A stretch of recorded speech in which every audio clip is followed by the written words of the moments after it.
Chloe Johnson reporting from Brick Slopes down here in Provo, Utah. Every year, people come together to share their love of Legos and create extraordinary things from ordinary pieces. Well, Brick Slopes is a Lego fan event.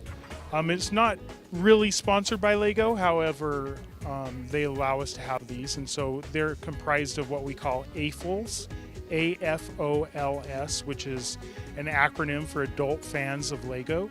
And so that's what we do. We do a lot of building, and we always are looking for places to come and show them off. We kind of build all year long for this, one little weekend. So this is for Utah, this is the Super Bowl of Lego, so.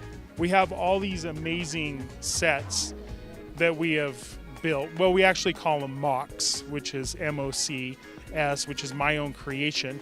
So a lot of these we'll build, it might take a year or more, and they just sit in our basements, but we bring them out, and during the public hours, we'll actually be around inside the curtains.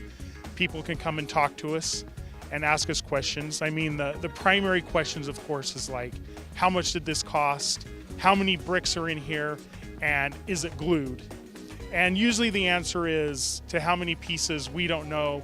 To how much does it cost? We don't want to know. And is it glued is always no. I designed this scene, what I call the offering. It's a cross between just like a castle scene, an adventure scene, and some mythical scenes. And so here we have some dragon minifigures, what I call like the high priestess coming out, and he has some priestesses that work at the temple with him. Back here there's this purple tree, which those purple leaves when I built this were very hard to get. So for me, that's part of the fun of designing something, is finding a unique piece and then telling a story that goes along with that piece. So I actually call this the Song of the Minotaur.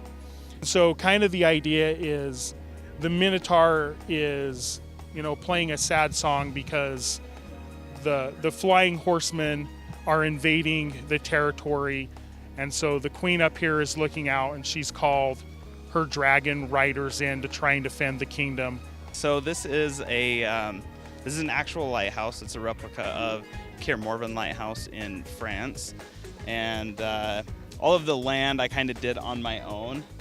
In real life, the land's not spectacular, so I kind of built a lighthouse caretaker's house, and he's got his family over there with the corn, and his wife likes to do the flowers, so my wife did all the flowers, and she did an amazing job. And one of the fun things that I did this year is I hid all kinds of things in there that are hard to see just looking at it unless you know what you're looking for. So I've got a list you can go through and try and find. There's some porgs from Star Wars, 6 snakes, some frogs, the brother bears from the Disney Brave movie. So all kinds of fun stuff's hidden in there for people to find. I couldn't even say man hours, but it did take me 9 months, with working full time and a wife and kids. So it took about 9 months. From adventures to Vikings to sci-fi fantasy to classic movie scenes, as you can see Pirates of the Caribbean reenacted behind us, the builders are happy to share their tips and tricks with you, but they might be keeping some things under wraps. That's top secret. It's gonna be better than this though. It's gonna be bigger. It's gonna be better than this for next year. So I wanted to do something that a lot of people haven't done, which is Vikings. So I did a lot of research to try and find concept art or something along those lines to see where to kind of begin. And I found some pretty cool stuff, and this is kind of the creation I kind of came up with. I kind of like to build and so to where people kind of can almost develop their own story.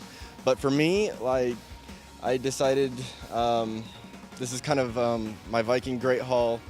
It's their equivalent of their castle, and as most people know, Vikings raided and they pillaged, and so they are on the docks. They have their weapons, their oars. The ship is has already made land, and the Vikings are off, getting ready to do what Vikings do. I put a dragon on top of the roof here. As most of the warriors are gone, the dragon's now protecting the Viking Great Hall, so yeah. It's taken me probably about 6 months to build this. I had to tear it down because I didn't like the way it was working out. Started again, had to tear it down.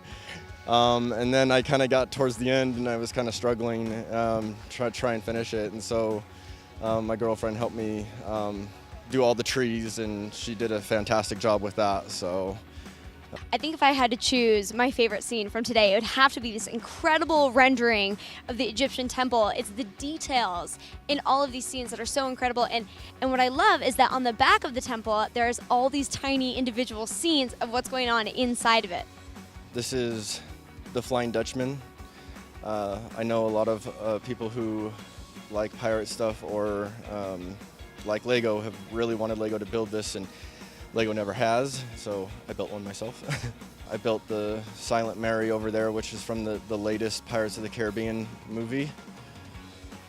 That would kind of be kind of nice, or would kind of depict what a fort might look like in the Caribbean during the golden age of piracy. All right, well, I'm about to walk in the Lego Walk of Fire, where you, I guess, just step on the Legos. I've got some socks on. Can't be that bad, though. Oh, actually, it's like some sharp angles. Okay.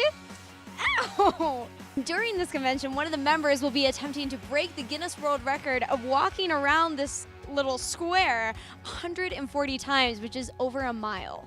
And once you've been fully inspired by all of the creations, they'll loose you on the bricks so that you can come and create some of your own. Make sure to stop by Brick Slopes. It's here every year, and as you heard, it is the Super Bowl of Legos. We'll be right back with more in the studio with PCTV Reports.